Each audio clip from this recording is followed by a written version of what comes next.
Era uma manhã fria de outono quando recebemos a ligação. Um vizinho, assustado, havia ouvido gritos vindos do apartamento 304 do edifício Luxor, na Rua Augusta, em São Paulo. O prédio parecia comum, mas algo me dizia que aquela chamada não era apenas mais uma. Fui até o local com os outros policiais, sentindo um peso no ar. Quando chegamos, a porta do apartamento estava entreaberta. Um cheiro estranho, doce e metálico nos atingiu de imediato. Era sangue. O apartamento, bem decorado e moderno, não parecia ter sido invadido.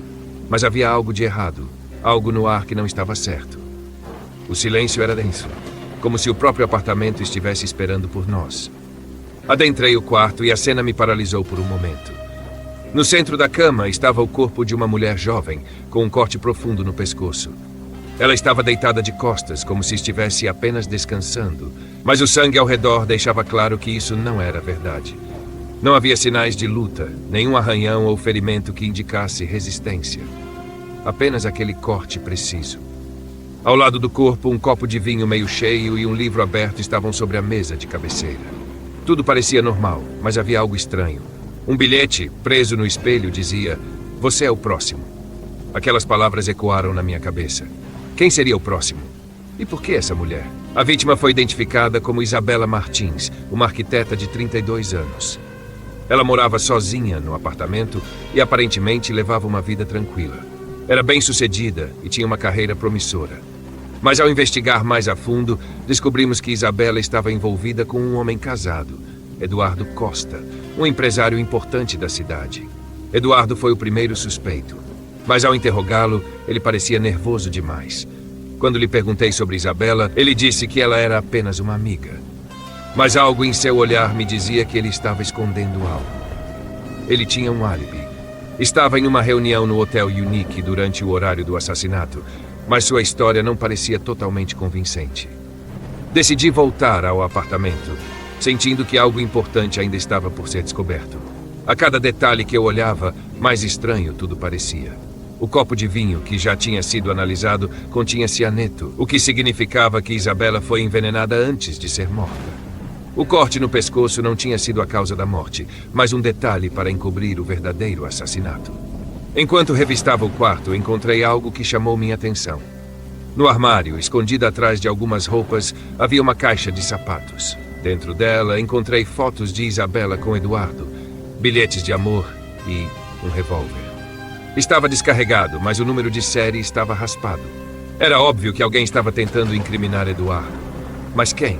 Olhei novamente para o espelho. A frase no bilhete parecia ainda mais ameaçadora. Você é o próximo. Mas quem seria o próximo? E por que Isabela? A última ligação que ela fez foi para um número desconhecido. Quando rastreamos esse número, ele nos levou a um endereço na Rua Oscar Freire, uma das ruas mais caras da cidade. Fui até lá e descobri que o número estava ligado a um consultório psiquiátrico. A psiquiatra Dr. Fernanda Almeida reconheceu Isabela de imediato.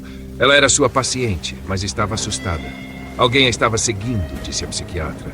Isabela havia procurado ajuda, mas agora estava morta. E o mistério só estava começando.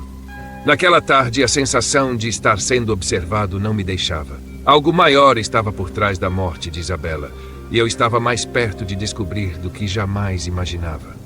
O bilhete no espelho não era apenas uma ameaça, era uma pista. A cada minuto que passava, mais eu me sentia imerso em um mistério que não conseguia entender por completo. A morte de Isabela não parecia um simples crime de vingança ou ciúmes. Algo mais estava envolvido, algo sombrio, algo que eu não conseguia ainda enxergar. A psiquiatra Dr. Fernanda Almeida era a chave para entender melhor o que estava acontecendo. Ela me contou que Isabela vinha se queixando de um homem que a perseguia. Alguém que ela acreditava estar em sua vida de forma invisível, como uma sombra. A mulher estava apavorada, relatando que via rostos no espelho e ouvia vozes sussurrando seu nome no silêncio da noite. Ela não sabia mais distinguir entre o que era real e o que era apenas um produto de sua mente. Mas a Dr. Fernanda não acreditava que fosse apenas uma questão psicológica. Ela suspeitava de algo mais. Isabela estava desconfiada de que alguém tivesse feito algo para que ela perdesse o controle sobre sua própria percepção. Talvez um feitiço ou alguma outra prática sombria. E embora a psiquiatra tenha tentado tranquilizá-la, ela sabia que algo estava errado. Muito errado. Eu comecei a reavaliar tudo. O bilhete no espelho com a frase "Você é o próximo" se tornou ainda mais perturbador. Como uma frase tão simples podia parecer tão carregada de significado? O que Isabela sabia que ninguém mais sabia? E o espelho, o maldito espelho. Por que ele? Decidi investigar o espelho da cena do crime mais de perto. Tirei o bilhete e examinei a superfície do espelho. Em um primeiro olhar, nada parecia fora do normal, mas ao limpar a superfície com um pano, notei algo. Havia marcas finas, quase invisíveis, que pareciam ser uma mensagem escrita com um material que refletia apenas sob luz especial. Usando uma lanterna, comecei a ver as palavras. Você vai ver a verdade quando for tarde demais. Era mais uma ameaça, mais uma pista. O que estava acontecendo parecia uma mistura de horror psicológico e algo sobrenatural.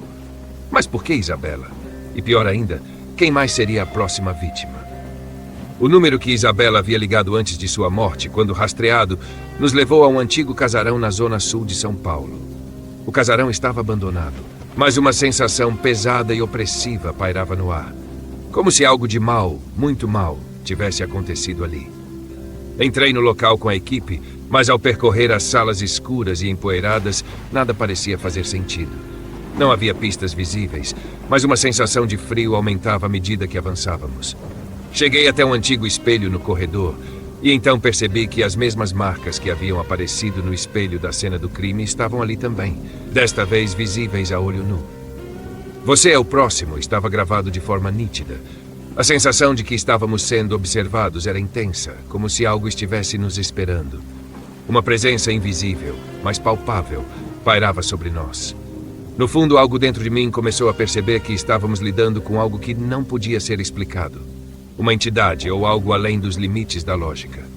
Fui até a sala principal, onde encontrei mais provas. Fotografias antigas de Isabela, mas também de outros rostos. Pessoas que pareciam familiares, mas cujos nomes eu não conhecia. Um homem que estava nas fotos era alguém que eu já tinha visto antes, mas não conseguia lembrar onde. O rosto era vago, mas uma sensação de pavor tomou conta de mim ao reconhecê-lo como Eduardo Costa, o empresário. Mas isso não fazia sentido. Ele parecia estar relacionado ao assassinato de Isabela. Mas como? O que ele tinha a ver com aquele casarão e com os eventos que estavam se desenrolando? Foi nesse momento que percebi que as peças do quebra-cabeça estavam em lugares errados. Eduardo não era apenas um amante, como parecia inicialmente. Ele estava no centro de algo muito maior. Algo que envolvia uma trama que se estendia além da vida de Isabela. Uma conspiração. Uma trama sobrenatural que unia todos os envolvidos de forma que ninguém poderia imaginar. Aquelas mortes não eram apenas assassinatos, mas rituais. Rituais antigos que haviam sido esquecidos por muito tempo, mas que agora estavam voltando. Naquele casarão, encontrei mais um bilhete, desta vez no fundo de uma gaveta. Você pensou que seria apenas um jogo, mas o jogo nunca termina. Era uma ameaça direta. E agora, mais do que nunca, eu sabia que a próxima vítima seria alguém que estava bem perto de mim. Eu.